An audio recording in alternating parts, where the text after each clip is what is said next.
you are trying to come to Australia to do a tour. And we'd certainly like to have you here. You've said a lot of great things in the past, but people are concerned about some things you've said recently, which they're claiming are very anti-Semitic. I've heard a lot of media talking about this in Australia in the last week or so. I know you did an interview with 2GB Radio, the top rating radio station in Sydney, even the presenter who did that interview was being criticised for interviewing you. I mean, it's really getting quite crazy. My concern is that we're becoming less and less and less tolerant of different voices in Australia. And this idea that we can just keep people out who say things that we disagree with, especially when they're non-violent, reasonable, sensible people, as you are, it does concern me. Why are you in trouble, Candace? What have you said? I'm not entirely sure. I never really am. You know, these firestorms come every so often. Obviously, the first one was when I stood up to the George Floyd narrative, when the media was trying to turn him into Jesus Christ, and they lied about the facts surrounding the case. They only showed one video, and they conveniently forgot to mention that this guy was on drugs. And I did this video, and it got 100 million views, and I went through a severe firestorm. And I think part of that is because the media gets very angry when you disrupt their narrative. And you know, you can think that the media just became this way, like just became authoritarian, and that's not accurate. This is just the first time that we're starting to see it and recognize it. You know, it's been going on like this for a very long time, but now with podcasting and independent voices, you know, it's very frustrating for them that when they do these sorts of things and they issue these hit campaigns, that a person can survive, you know. And so they've done this to me in the past, and it's typically always the same thing. I take a perspective on an agreed upon narrative by the mainstream media that is not approved, that's not pre-approved. And so whether it's BLM and George Floyd, also when I took a different perspective on Me Too, I was instantly vocally against it, obviously understanding that you can't just make men face consequences because a girl made an allegation. I mean, that's crazy. They went around the world and said that I was defending rapists, you know, and that I was a internalized misogynist. And so this time, the hot button issue obviously going on in the country is Israel and Palestine, because America gives a ton of money to Israel every year, and we have for a very long time. I mean, we give way too much money. And if you're a person like me who doesn't believe that we should be sending a single dollar overseas while our nation is suffering, you know, while our own citizens are suffering and can't afford to buy groceries or pay for gas. You guys might call it petrol in Australia. But I've landed on the wrong side of that issue. I've critiqued, God forbid, you critique Bibi Netanyahu and his actions. You will just meet the full swing of the mainstream media. And I have stood up to these lobbying groups. And like you saw, the Zionist Federation of America, who are effectively just trying to bully people into their perspectives. And their perspective is that you can't critique anything Bibi does. And as a Christian, I am not comfortable with the amount of child death that is happening in Palestine right now. I'm not comfortable with the things that the politicians are saying. They have no desire or plan to stop. And I do not think it's acceptable to believe that you have a right to kill every single woman and child as a response. And so that is kind of what got me on the list to begin with. And I've kind of just been fielding attacks all year, really. I mean, really since November of last year. So it really did begin with October 7th and me just having a different opinion about what was happening. We've been very pro-Israel on this show, and very, you know, we're completely independent, but we took a view early on that what happened on October 7th was hideous. We had a lot of people, yeah.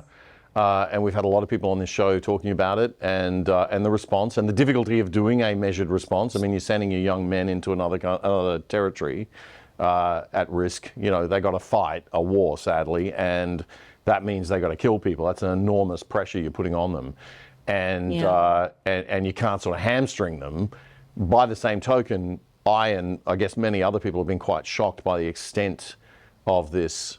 And there is this question of proportionality under international law. As skeptical as I am at times of international law, but you know, there are these guidelines for war, and it isn't. You can't. It's as bad as the slur Islamophobic, right? You can't say you're anti-Semitic every time you criticize Israel. It's like you've got to be able to. And many Jewish people and many Israelis are concerned about the extent of this war and the way that it's being prosecuted.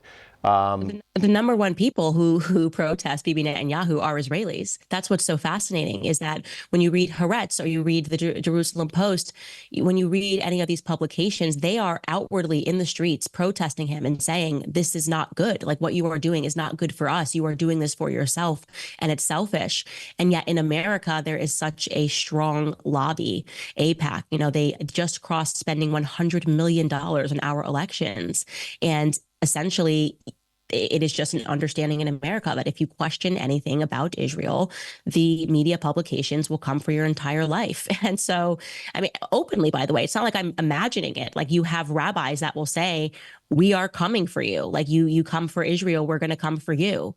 And there's no consequence for that. So it's quite shocking to see it when you're going, everything I'm saying is very humane. And it is a BLM tactic. Anybody who said anything about BLM Incorporated, what do they get called? A racist, a white supremacist. You hate Black people. It's like, no, I hate this movement, and I hate what this movement is going to eventually spell out for inner city communities where Black people live, which is destruction and desolation. But people don't want to hear that when they're in, their emotion and feeling that, they can shield themselves by just calling everything and anyone that disagrees with them racist, or in this circumstance, anti-Semitic. Yeah.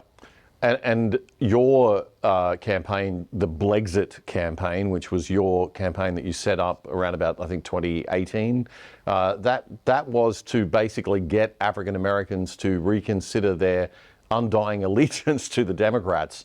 There's a bit of a distortion of history there too, right? Because it wasn't the Democrats that made the first gains for African American equality in the U.S. There was a lot coming from the conservative side as well, right? Yeah, I mean, they've lied to us about our history, and I think now we understand it because, like I said, because there's so much independent media, we see that they lie to us about the present now, which is crazy. Like, they're lying to us about what happened yesterday. So of course now we realize how being able to control textbooks has really just become an instrument for them to lie to us about everything that's taken place. And unfortunately, the public school system in America is a disaster. This is essentially just Stalin youth. These are programs that are designed to transform children into Marxists and to constantly race bait, to make Black people graduate and fear white people, to make everybody hate one another, to make gay people hate straight people, to make women hate men. We've got this whole feminist agenda going on.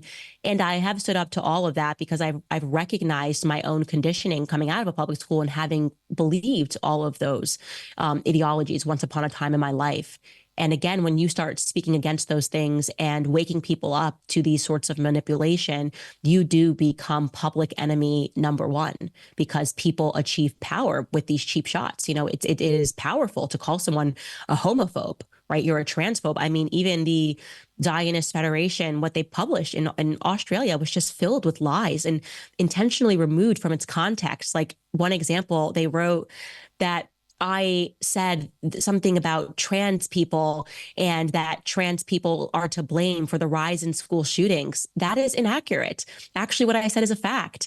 It just is the circumstance that the last dozen or so school shootings have been executed by people that are non-binary or trans. And I've asked the question, why do we never have a discussion about what's in their medicine cabinets? I'm constantly pushing at Big Pharma, who I believe a lot of the evil stuff that is happening in our society, the crimes, the shootings, are due to pharmaceuticals, like people that are on medicine that is psychologically warping them. And so to see them take these things out of context and make it seem like I'm accusing all trans people of being shooters, and they even brought up the New Zealand shooter manifesto. I mean, it's such a cheap, desperate ploy to make people who are emotional and not rational hate somebody on the basis of sheer emotion. Yeah, exactly. And I think, even though you do have strong views, you have views I don't agree with, you have some, this is the other thing that bugs me, right? There doesn't seem to be an awareness. I get people responding to this show saying,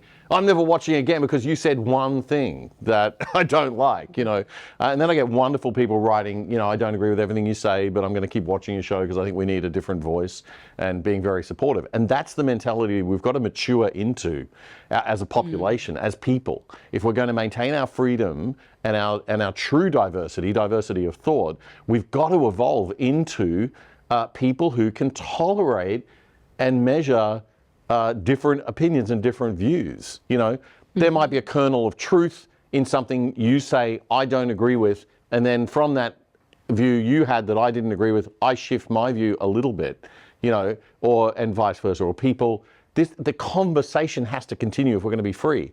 And what I'm really disturbed about as an Australian right now is that we used to be a free country. And I had a friend send me a text message this morning. He's in Spain on holiday, and he said he ran into an American, and he was at a wine tour, and she asked him, "Oh, is Australia still a democracy?" And it's just like, that's where we're heading. It's like people, the perception, no, we're not as bad as Canada, should be the reply, but it's, we are just Canada with sun, But Candace, what is happening? I mean, you're not seeing that in America, right? Just yet. It's not quite that bad. No. You're not getting this Commonwealth UK. I mean, your husband's British, but you're not. What's going on over there. Yeah, I mean, tell me it's not as bad in America just yet.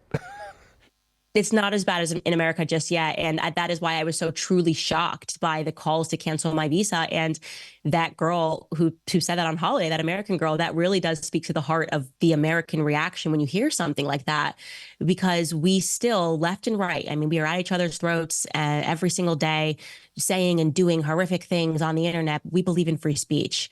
And for a politician to make a statement saying that they're just, whatever it was, maybe Tony Burke's quote got butchered in the media, I've been lied about, so I don't want to say he definitively said it this way, but for him to say that he was going to personally look through the visa and put a stop to it on the basis of something that I never said, no politician would proudly say that in America. That would be instantly, people would go, "You're an authoritarian." And so when we hear that, we do wonder, like, is that a free country?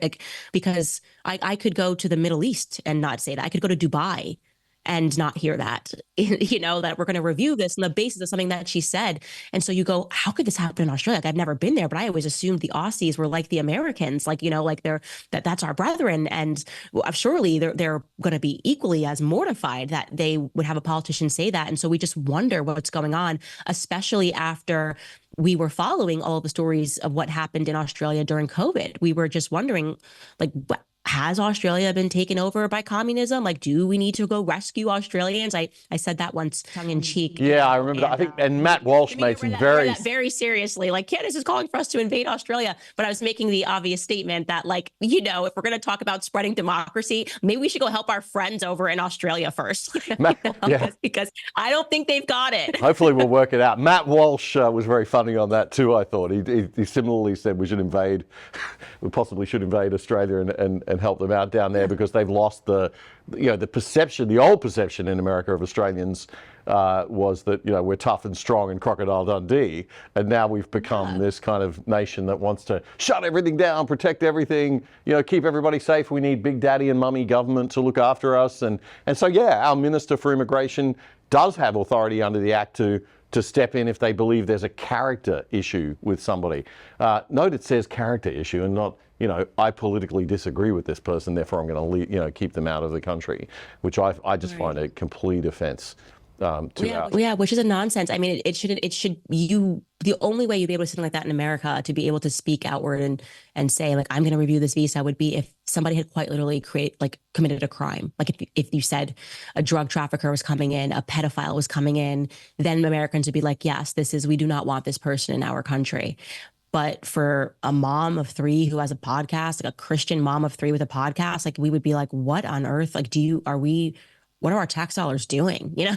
Oh, well, exactly. And that's what we should be thinking. There's a lot going on in the world. We don't need you picking on, like, moms with the toddlers. But that really does show you that these people, and I'm referring to the organizations that lobbied for him to even have to respond to this, they don't fear me. they don't fear me. They know that I'm not a risk. They know I've never even had to consider traveling around. It's such a nonsense. But what they do fear is open dialogue. They must think that something that I'm saying is convincing enough that if people hear it, they might respond to it. And what am I actually speaking about? Well, I'm talking about the importance of freedom. I'm talking about the importance of the nuclear family. I am talking about the importance for people to wake up and realize that the state is encroaching into every area of our lives. I believe in national sovereignty. I believe in personal liberty. I believe in family, and I believe in God. And that is a problem. That is, in fact, a problem for a state that wants to be the end all be all of everything in your lives. Well, way to prove your point, right? I mean, that's exactly what they're doing by doing this. I mean, they're essentially, that is a proof point for everything you're saying. And the really frightening thing for us in Australia, and it's not so much, you have your rhinos over there. We have a Liberal Party opposition here, and we use the word liberal here to mean conservative, but that's all very down under and confusing and upside down, I know, but just excuse that for a minute. But our Liberal Party, which is our Conservative Party, they've come out and said also that they think you should be banned, which is just ridiculous. I mean, it's just got to the point of absolute ridiculousness, which makes me think, okay, this must be a PR coordinated campaign, right? And there are left-wing, particularly left-wing Jewish groups, because the conservative Jewish group in Australia, who we are friendly with on this show and we've had on a lot of the times, the Australian Jewish Association, they've not called for you to be banned. They've been concerned about some of the things you've said, but they have said, no, we don't believe in people being banned. So, we're even getting that from the conservative side of the Jewish organizations, which is good. They should speak out, because one of the things that really happens, if you want to talk about true anti-Semitism and how it grows, it's when people see these sorts of moves, and you have a group of people who are like, we are the Zionist Federation of Australia, and we are going to stop this girl from coming in. What message does that send to the world? Right. And if that actually goes through, right, that's not it's going to create the opposite desired effect. There was no risk of anti-Semitism when I came to your country. There was a risk of debate. If somebody asked me a question, I mean, I don't even speak about Israel and Palestine on stage, but if somebody came up and asked me a question, I would answer it and give them my viewpoint. I just tell my story and speak about why I believe family and in faith, But if they did actually ban me, what do you think that looks like to the world? I mean, we call that winning to lose, right? You win in the short term, but the response, because the people are going to see that, is not going to be the response that you anticipated. And so I do feel that you have these Jewish groups like the one that you're describing who don't agree with this, and yet they get dragged into this same shoddy stereotypes because of what other groups are doing, by flexing their muscle in this way that's completely unnecessary. Yeah, and it feeds, I mean, what message does that send to the true, far-right neo-Nazi creep who's sitting there in his basement, hearing that, and then that feeds this conspiracy about the Jewish cabal around the world. It's terrible, and a stupid own goal. It's a stupid mistake that they're making to be going after you in that way. All right, so you said some stuff that really upset them, that was kind of a bit over the edge. Do you regret anything you've said? Do you want to wind anything back? Do you want to clarify anything? I mean, I've seen clips that are, I think, taken out of context. I haven't found the context, unfortunately. I haven't had time to look back at it. But no worries. I can provide it. And I don't want to give it airtime.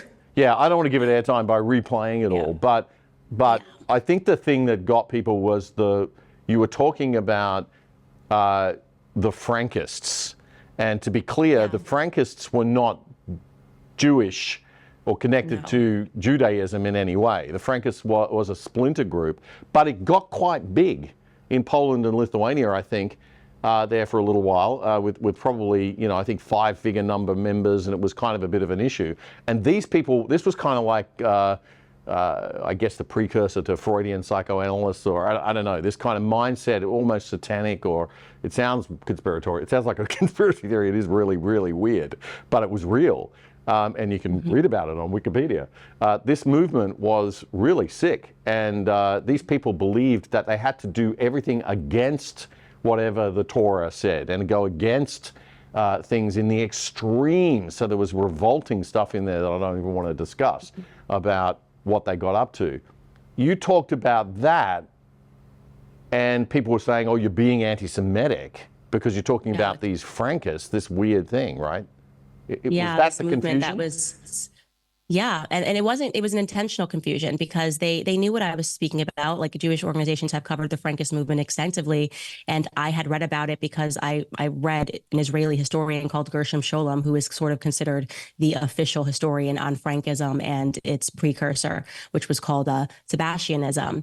And I was fascinated by this period in history because I was looking into Sigmund Freud and just some weird theories he had, and learned and stumbled upon this reading a book by another Jewish author named David Bakken. And so it was really strange that they then completely lied and pretended that I was talking about Judaism when in the reality is the first people that kicked out the Frankists in society were the Jews. The Jews quite literally kicked them out of their society when they found out what they were up to, which were these bizarre sex rituals and some stuff that literally as sacraments, they were committing crimes against children.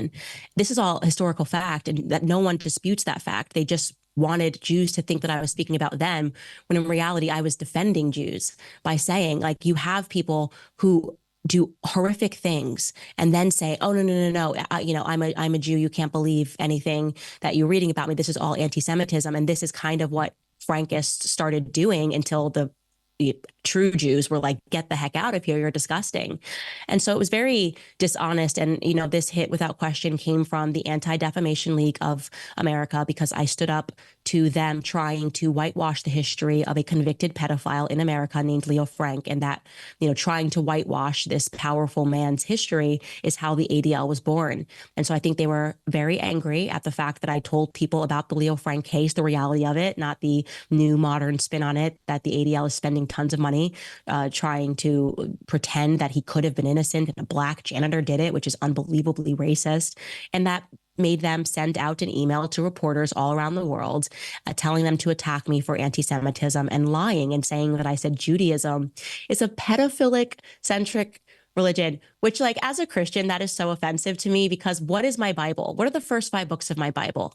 I mean, and I just like, come, of course, like, how could I, if I said that Judaism was pedophilic centric, I would then have to say Christianity was pedophilic centric, but this is how lies make their way around the world, and people don't look for the original content. They see things that are taken out of context, and they hear me saying, and in that same video, I said, case in point of people that are using and saying you can't question something. Right now, Israel has become a safe haven to pedophiles. Like, American pedophiles are able to run away and get citizenship in Israel. And we know this thanks to an incredible Jewish organization in America who did this work and due diligence and got the media to publish. And they went over to Tel Aviv, found these pedophiles, and were like, why is Israel allowing these people to hide? Like, make them extradite. These people have raped children.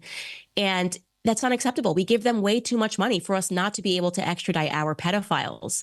And that's a very sensible, understandable position for me to have as a mother. Like, the concern of pedophilia, people that get away with pedophilia, like, obviously as a mother to 3 young toddlers, is a major concern of mine. And so I'm so disturbed that rather than reporting on that and saying, yeah, you know what, that's a really good position to have. It's a very easy thing for us to lobby for. Like, Israel, give America back their pedophiles so that they can prosecute them and let these children get closure. And thank you to this amazing Jewish organization that brought that to the forefront of the public. They go, let's take down Candace Owens and pretend she's saying all Jewish people are pedophiles. Yeah, I don't get what. Yeah, that's right. It's just ridiculous, and I don't quite understand why they would want to do that. I get that there's this concern that there might be a muddying or a confusion, that they're worried about.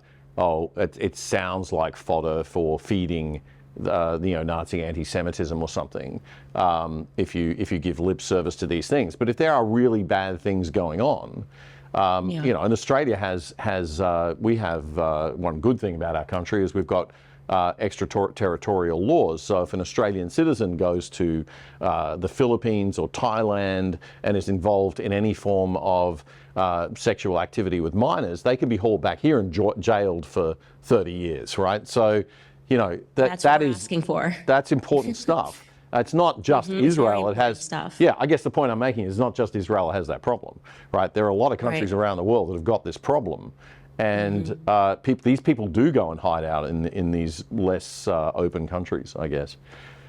Candace, you've been extremely generous with your time. I hope the tour goes ahead. I see no reason why it shouldn't, and we'll certainly keep an eye on things, and we should be quite angry if it doesn't go ahead. So hopefully the government will come to its senses. Hopefully our opposition will grow a spine. That would be good. And we will see what happens.